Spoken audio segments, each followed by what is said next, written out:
And then in the end, when Gallinari's going up for that layup, you got to think in the back of his head, he's wondering, all right, who's going to come up from behind, or who's going to, come up and block it, and he ends up missing the layup, and you guys win the game. Yeah, well, I mean, every game,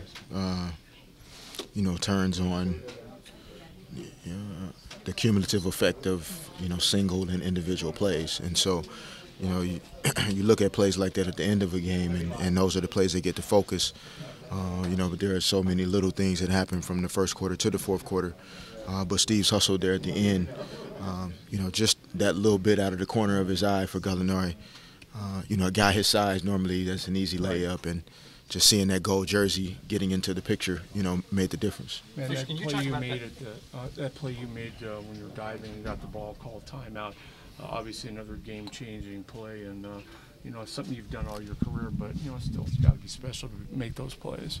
Yeah, man, I think for all of our guys, as we continue to get comfortable playing for Coach Brown and understanding the things we're trying to do offensively and defensively, we know there are going to be some nights where it doesn't look as pretty as people are maybe accustomed to seeing the fluidity of us play with. But, to make hustle plays, to do the little things, that's what we're becoming. That's the team that we're becoming, that team that can just grind out wins. And, we can play games in the 80s and still figure out a way to win.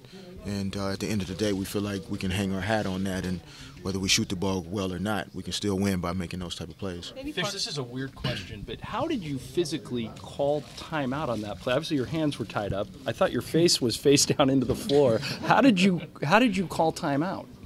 Well, I just started yelling timeout as soon as I had possession of the ball, and I was trying my best to not slide out of bounds.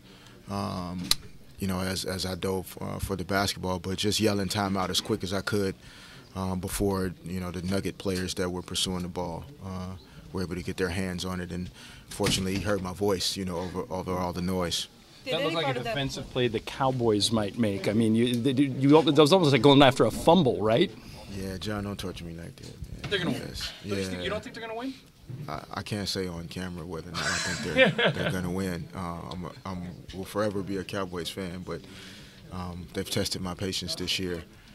But yeah, it was like it was just you see a ball free and you go for it, and especially at that time in the game, you're just trying to make whatever play you can to try and help get a win. Any part of that play surprised yourself?